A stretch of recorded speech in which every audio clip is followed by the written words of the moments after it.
بسم الله الرحمن الرحيم. يا أيها المزمل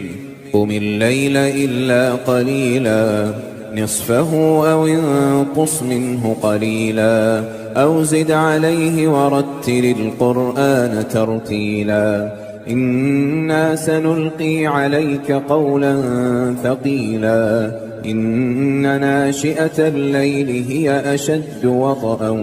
وأقوم قيلا إن لك في النهار سبحا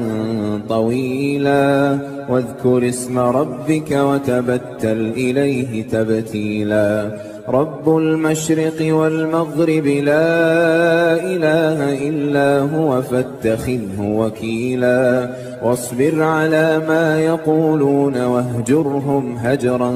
جميلا وذرني والمكذبين أولي النعمة ومهلهم قليلا إن لدينا أنكالا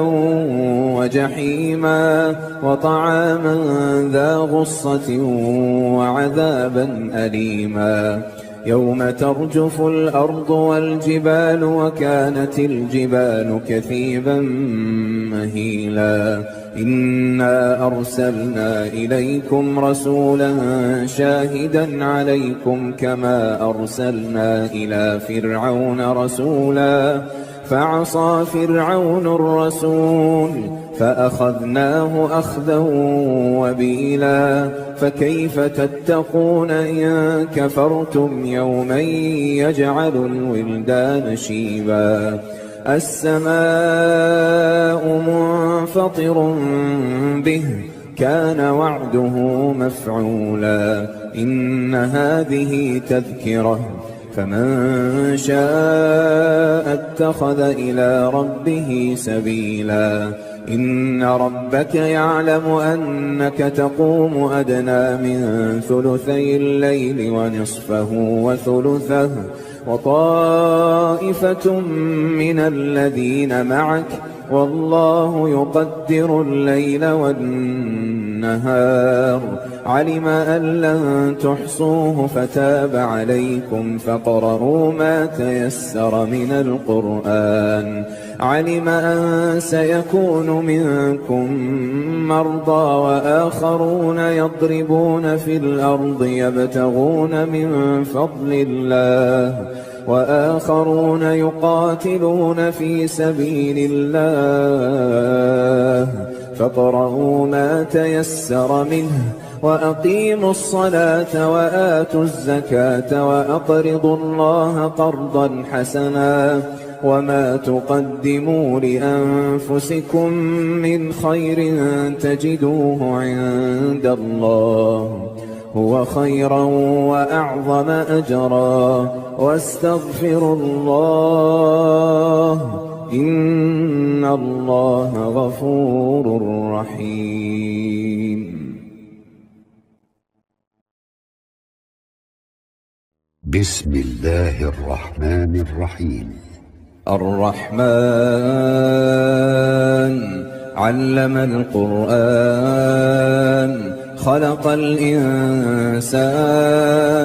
علمه البيان الشمس والقمر بحسبان والنجم والشجر يسجدان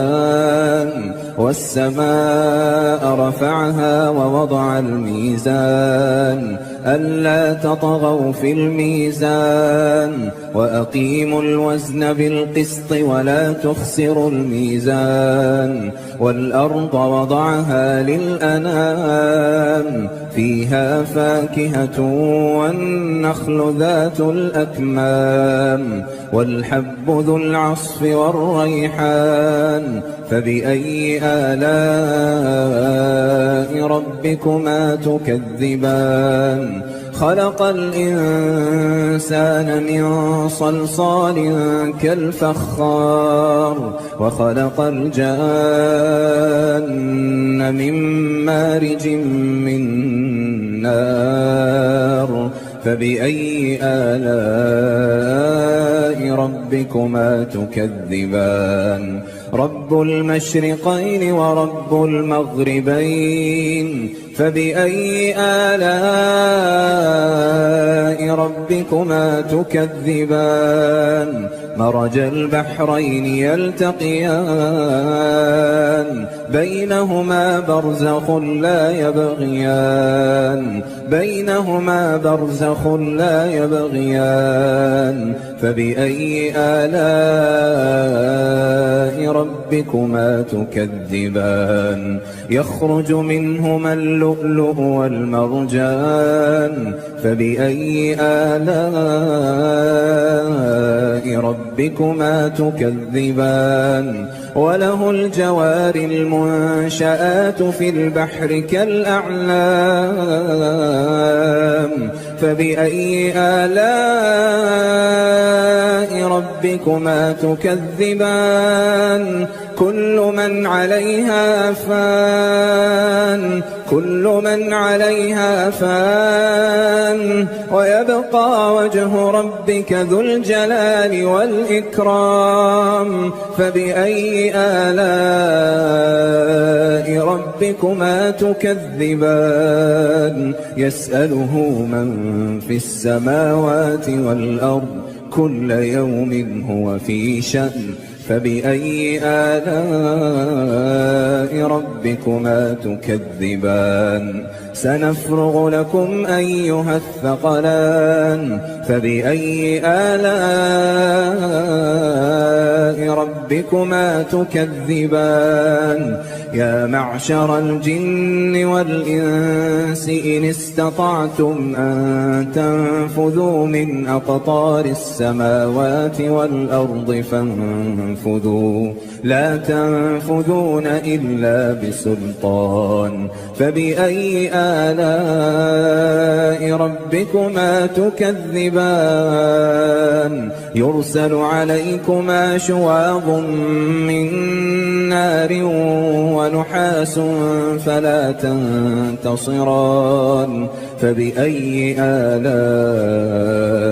ربكما تكذبان فإذا انشقت السماء فكانت وردة كالدهان فبأي آلاء ربكما تكذبان فيومئذ لا يسأل عن ذنبه إنس ولا جان فبأي آلاء ربكما تكذبان يعرف المجرمون بسيماهم فيؤخذ بالنواصي والأقدام فبأي آلاء ربكما تكذبان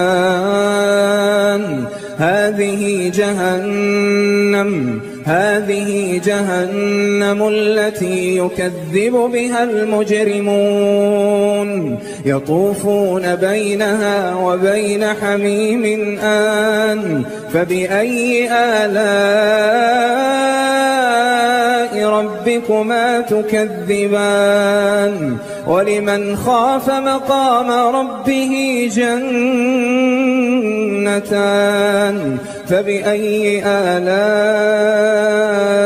ربكما تكذبان ذواتا أفنان فبأي آلاء ربكما تكذبان فيهما عينان تجريان فبأي آلاء ربكما تكذبان فيهما من كل فاكهة زوجان فبأي آلاء ربكما تكذبان متكئين على فرش بطائنها من استبرق وجنى الجنتين دان فبأي آلاء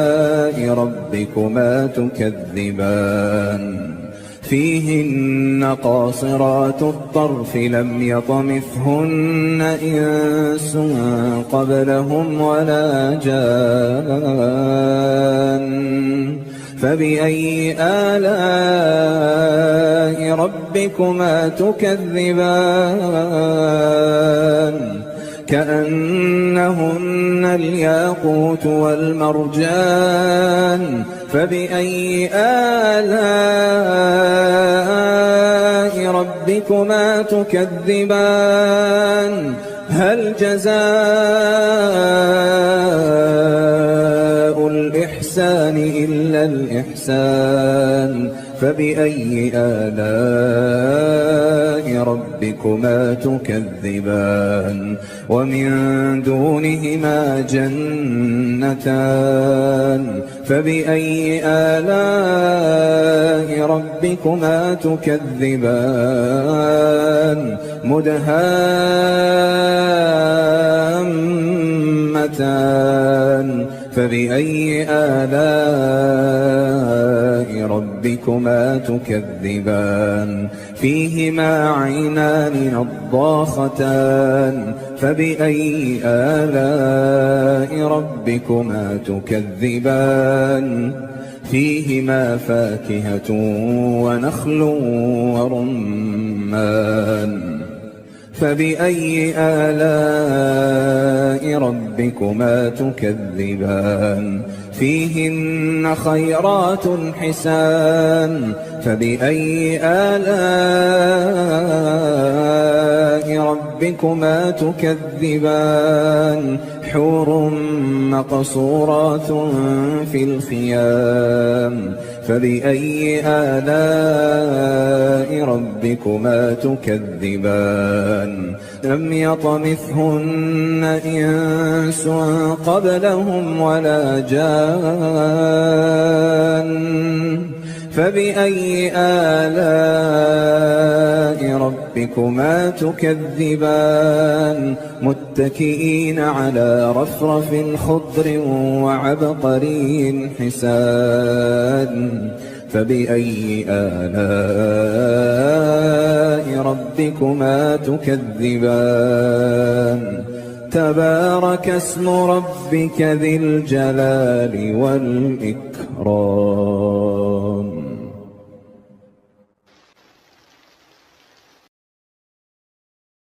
بسم الله الرحمن الرحيم. ياسين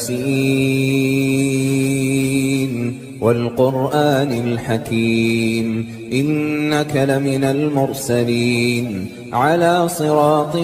مستقيم تنزيل العزيز الرحيم لتنذر قوما ما أنذر آباؤهم فهم غافلون لقد حق القول على أكثرهم فهم لا يؤمنون إنا جعلنا في أعناقهم أغلالا فهي إلى الأذقان فهم مقمحون وجعلنا من بين أيديهم سدا ومن خلفهم سدا فأغشيناهم فهم لا يبصرون وسواء عليهم أأنذرتهم أم لم تنذرهم لا يؤمنون إنما تنذر من اتبع الذكر وخشي الرحمن بالغيب فبشره بمغفرة وأجر كريم إنا نحن نحيي الموتى ونكتب ما قدموا وآثارهم وكل شيء أحصيناه في إمام مبين واضرب لهم مثلا أصحاب القرية إذ جاءها المرسلون إذ أرسلنا إليهم 2 فكذبوهما فعززنا بثالث فقالوا إنا إليكم مرسلون قالوا ما أنتم إلا بشر مثلنا وما أنزل الرحمن من شيء إن أنتم إلا تكذبون قالوا ربنا يعلم إنا إليكم لمرسلون وما علينا إلا البلاغ المبين قالوا إنا تطيرنا بكم لئن لم تنتهوا لنرجمنكم وليمسنكم منا عذاب أليم قالوا طائركم معكم أئن ذكرتم بل أنتم قوم مسرفون وجاء من أقصى المدينة رجل يسعى قال يا قوم اتبعوا المرسلين اتبعوا من لا يسألكم أجرا وهم مهتدون وما لي لا أعبد الذي فطرني وإليه ترجعون أأتخذ من دونه آلهة إن يردني الرحمن بضر لا تغن عني شفاعتهم شيئا ولا ينقذون إني إذا لفي ضلال مبين إني آمنت بربكم فاسمعون قيل ادخل الجنة قال يا ليت قومي يعلمون بما غفر لي ربي وجعلني من المكرمين وما أنزلنا على قومه من بعده من جند من السماء وما كنا منزلين إن كانت إلا صيحة واحدة فإذا هم خامدون يا حسرة على العباد ما يأتيهم من رسول إلا كانوا به يستهزئون ألم يروا كم أهلكنا قبلهم من القرون أنهم إليهم لا يرجعون وإن كل لما جميع لدينا محضرون وآية لهم الأرض الميتة أحييناها وأخرجنا منها حبا فمنه يأكلون وجعلنا فيها جنات من نخيل وأعناب وفجرنا فيها من العيون ليأكلوا من ثمره وما عملته أيديهم أفلا يشكرون سبحان الذي خلق الأزواج كلها مما تنبت الأرض ومن أنفسهم ومما لا يعلمون وآية لهم الليل نسلخ منه النهار فإذا هم مظلمون والشمس تجري لمستقر لها ذلك تقدير العزيز العليم والقمر قدرناه منازل حتى عاد كالعرجون القديم لا الشمس ينبغي لها أن تدرك القمر ولا الليل سابق النهار وكل في فلك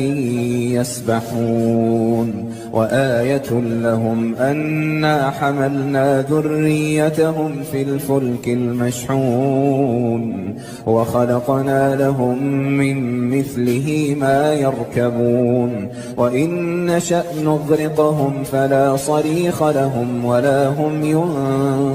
ينقذون إلا رحمة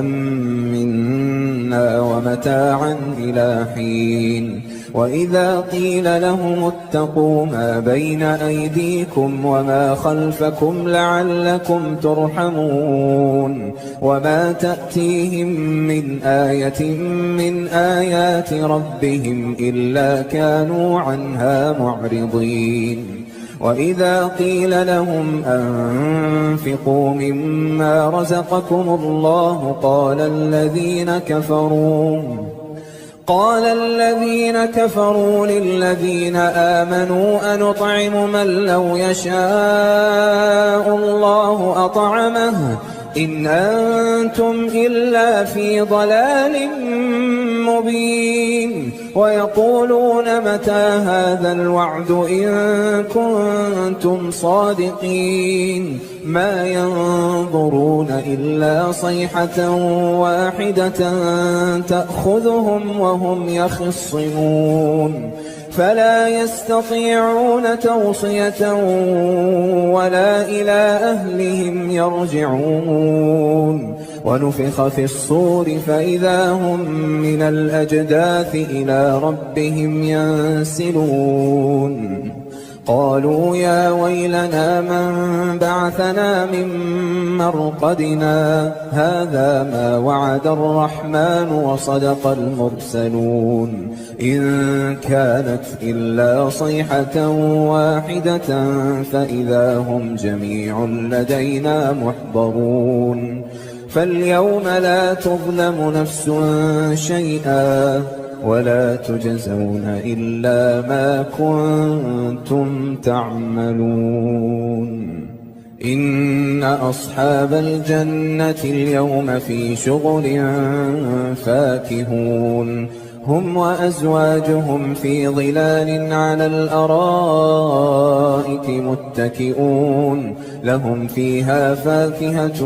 ولهم ما يدعون سلام قولا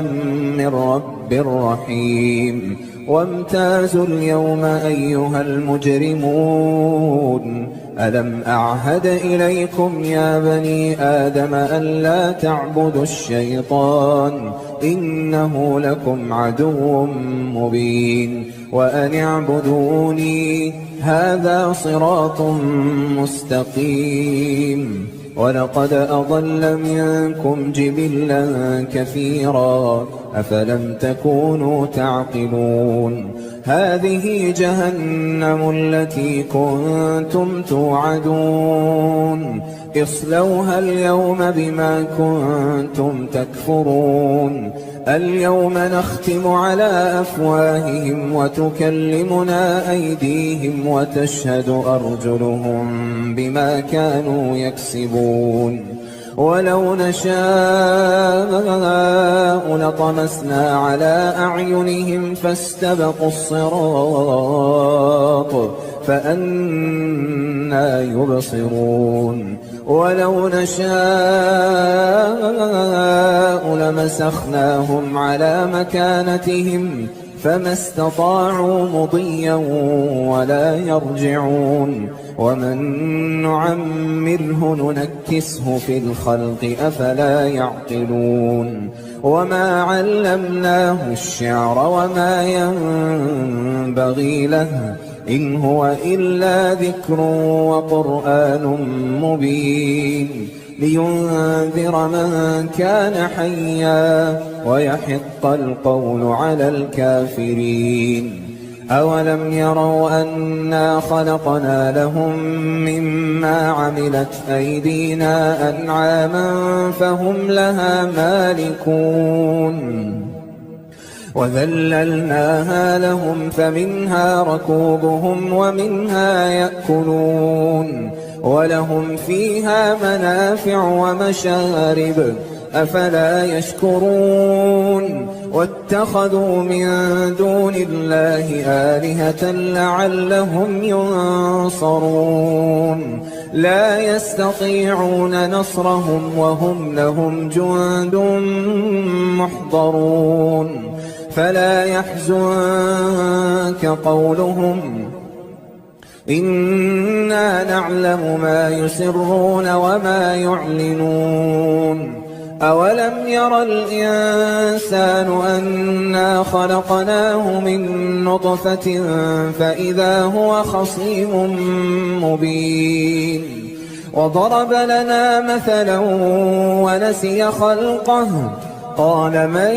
يحيي العظام وهي رميم قل يحييها الذي أنشأها أول مرة وهو بكل خلق عليم الذي جعل لكم من الشجر الأخضر نارا فإذا أنتم منه توقدون أوليس الذي خلق السماوات والأرض بقادر على أن يخلق مثلهم بلى وهو الخلاق العليم إنما أمره إذا أراد شيئا أن يقول له كن فيكون فسبحان الذي بيده ملكوت كل شيء وإليه ترجعون